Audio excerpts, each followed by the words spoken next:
आपने भागवत पुराण, शिव पुराण, विष्णु पुराण के नाम तो सुने होंगे, लेकिन क्या आप जानते हैं पुराण वास्तव में क्या होते हैं? कौन इन्हें लिखता था और क्यों आज भी उतने ही महत्वपूर्ण हैं जितने हजारों साल पहले थे? आइए जानते हैं पुराणों का इतिहास, उसके प्रकार और महत्व के बारे में।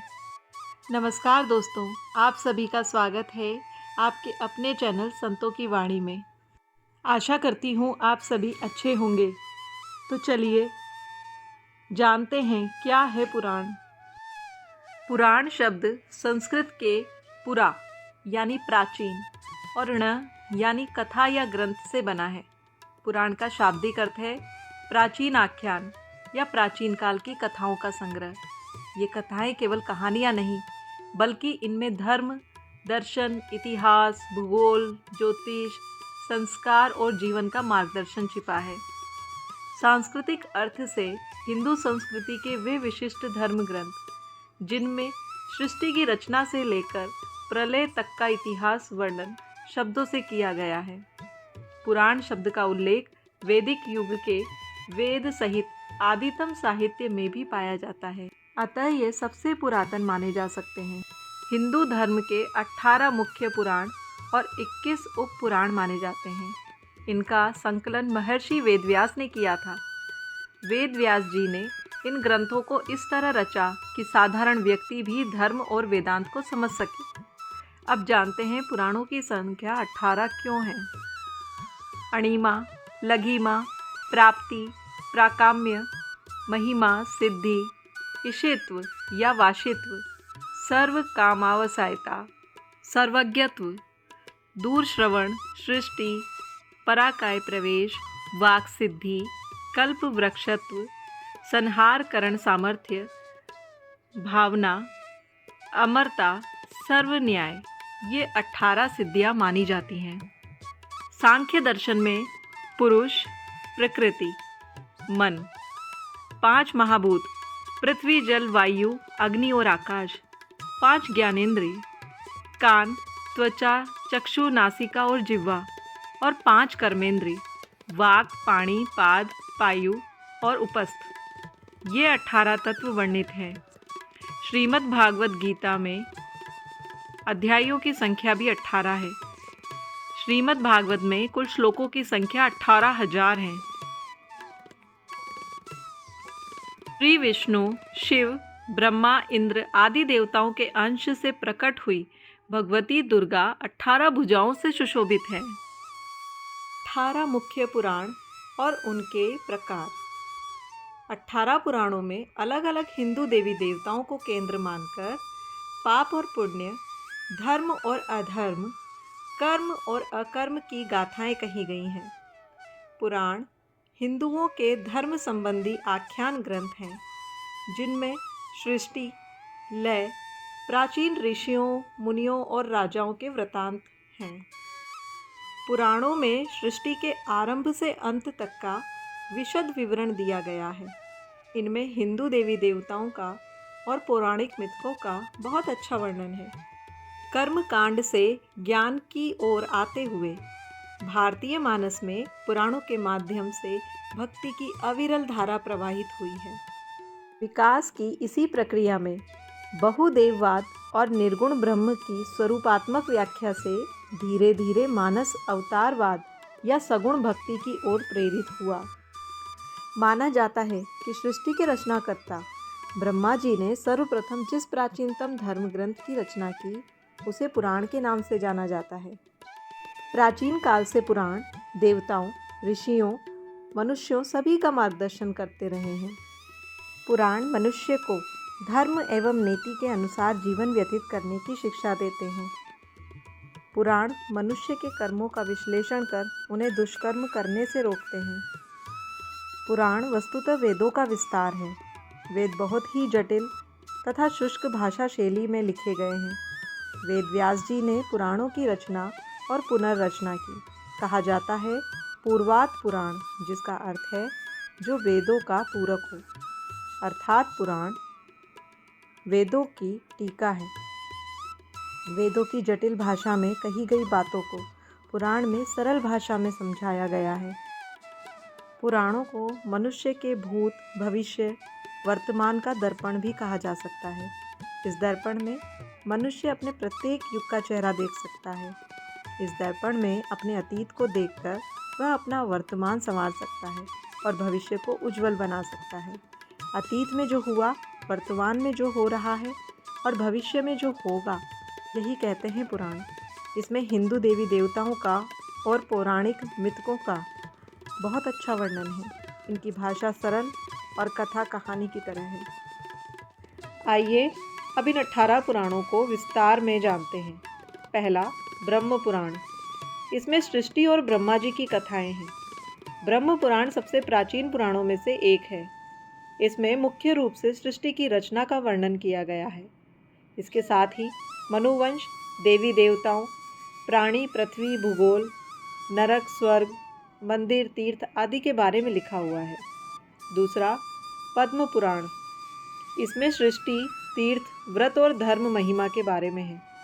पद्म पुराण में सृष्टि की उत्पत्ति अर्थात इस बात का वर्णन मिलता है कि किस प्रकार ब्रह्मा जी ने सृष्टि की रचना की।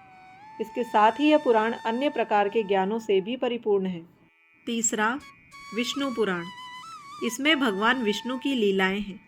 18 पुराणों में शामिल विष्णु पुराण में मुख्य रूप से भगवान विष्णु से संबंधित कथाएं मिलती हैं।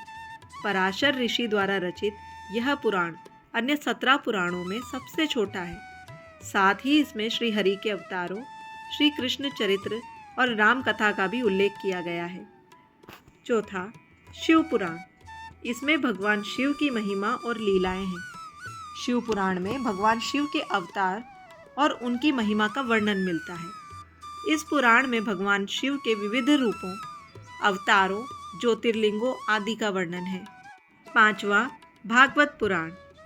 इसमें श्री कृष्ण और विष्णु के अवतारों की कथाएं हैं। इस पुराण में भगवान विष्णु के सभी अवतारों की संपूर्ण कथा मिलती है। इसके साथ ही इस पुराण में भक्ति योग का भी विस्तार में वर्णन किया गया है। छठा, नारद पुराण। इसमें भक्ति, संगीत और धर्म चर्चा है। नारद पुराण को महापुराण भी कहा जाता है क्योंकि इसमें सभी 18 पुराणों का सार दिया गया है। नारद पुराण में शिक्षा, कल्प, व्याकरण, ज्योतिष आदि का वर्णन किया गया है। सातवां, मार्कंडेय पुराण। इसमें देवी महात्म्य और दुर्गा सप्तशती का स्रोत है। मार्कंडेय पुराण को प्राचीनतम पुराण माना गया है। इसमें सभी वैदिक देवताओं, इंद्र, अग्नि और सूर्य सहित अन्य का भी उल्लेख किया गया है। साथ ही इसमें श्री कृष्ण से जुड़ी कथाओं का भी उल्लेख है। आठवां, अग्नि पुराण। इसमें युद्ध कला, राजनीति और ज्योतिष के बारे में है। इस पुराण के प्रवक्ता अग्नि और श्रोता वशिष्ठ है। इस पुराण में विष्णु के अवतारों सहित शिवलिंग, दुर्गा, गणेश, सूर्य, प्राण प्रतिष्ठा आदि का वर्णन मिलता है। इसके साथ ही इस पुराण में भूगोल, गणित, ज्योतिष, विवाह, मृत्यु, शकुन विद्या, वास्तु, नीतिशास्त्र, युद्ध विद्या, धर्मशास्त्र, छंद, काव्य, व्याकरण और आयुर्वेद का भी विस्तार में वर्णन किया गया है। नवा, भविष्य पुराण। इसमें भविष्यवाणियाँ और ज्योतिष के बारे में है। जैसा कि नाम से ही जाहिर है, इस पुराण में कई भविष्यवाणियाँ की गई हैं। इसके साथ ही 12 महीनों के निर्माण का उल्लेख भी मिलता है। साथ ही विक्रम बेताल और बेताल की कथाएं भी इसी पुराण का हिस्सा हैं। 10वां, ब्रह्मवैवर्त पुराण। इसमें राधा कृष्ण की कथाओं का वर्णन है।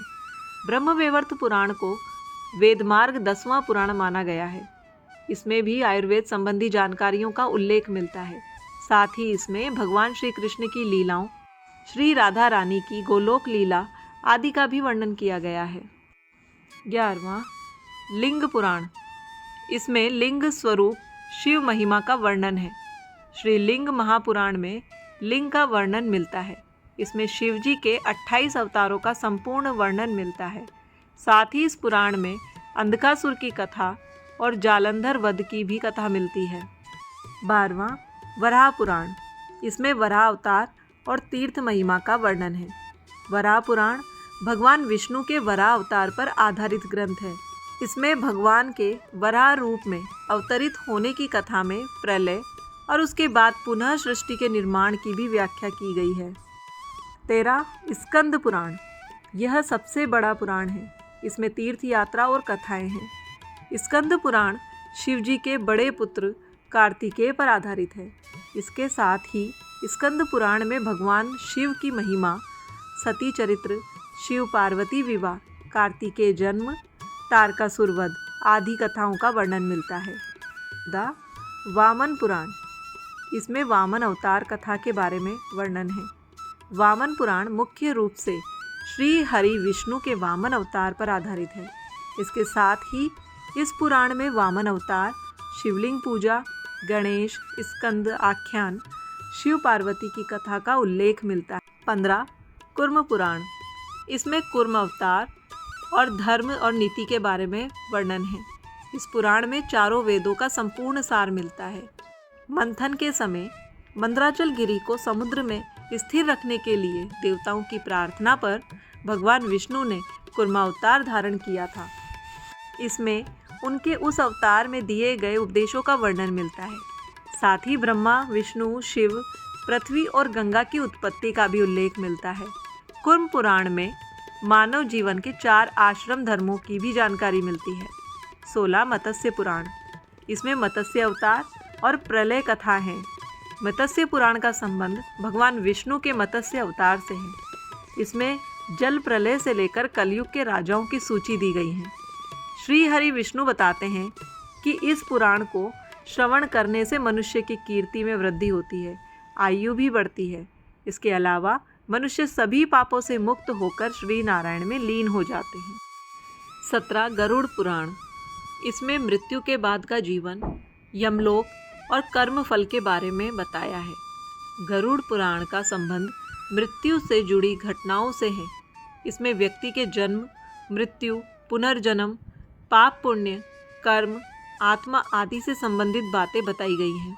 18 ब्रह्मांड पुराण, इसमें ब्रह्मांड की रचना और समय चक्र के बारे में है। 18 पुराणों में से एक ब्रह्मांड पुराण में इस बात का वर्णन मिलता है कि ब्रह्मांड और सृष्टि की रचना कैसे हुई थी। इसके साथ ही इसमें बताया गया है कि निर्माण की प्रक्रिया में देवी देवताओं का क्या सहयोग रहा। आइए अब 21 उप पुराणों को भी जान लेते हैं। महर्षि वेदव्यास ने 18 पुराणों के अतिरिक्त कुछ उप पुराणों की रचना की थी। 21 उप पुराणों को पुराणों का ही सार रूप कहा जा सकता है। उप पुराण इस प्रकार हैं। पहला गणेश पुराण, दूसरा श्री नरसिंह पुराण, तीसरा कल्की पुराण, चौथा एकाम्र पुराण, पांचवा कपिल पुराण, छठा दत्त पुराण, सातवां श्री विष्णु धर्मोत्तर पुराण, आठवां मुग्धगल पुराण, नवां सनत कुमार पुराण, 10वां शिव धर्म पुराण, 11वां आचार्य पुराण, 12वां मानव पुराण, 13 उंट्रा पुराण, 14वां वरुण पुराण, 15वां कलिका पुराण, 16 महेश्वर पुराण, 17वां शांभ पुराण, 18 सौर पुराण, 19वां पराशर पुराण, 20वां मरीच पुराण, 21वां भार्गव पुराण। पुराण केवल धार्मिक ग्रंथ नहीं बल्कि ये भारत की सांस्कृतिक धरोहर है। इसमें वर्णित कथाएं हमें यह सिखाती हैं धर्म और अधर्म का भेद, जीवन में आदर्शों का पालन, कर्मफल का सिद्धांत, प्रकृति और ब्रह्मांड का रहस्य, आधुनिक समय में उपयोग। आज भी पुराणों के माध्यम से हम न केवल आध्यात्म से जुड़ते हैं बल्कि इतिहास, ज्योतिष, योग, संगीत और आयुर्वेद का भी ज्ञान पा सकते हैं। यही कारण है कि भागवत कथा, शिव पुराण कथा, देवी भागवत जैसे आयोजन आज भी होते हैं। पुराण हमें अपने अतीत से जोड़ते हैं, वर्तमान में सही राह दिखाते हैं। इनका अध्ययन सिर्फ धार्मिक कर्तव्य नहीं बल्कि आत्मिक उन्नति का साधन है। तो ये थी पुराणों के बारे में एक संक्षिप्त जानकारी। आशा करती हूँ आपको ये जानकारी बहुत अच्छी लगी होगी। तो मिलते हैं इसी तरह के एक नए वीडियो में।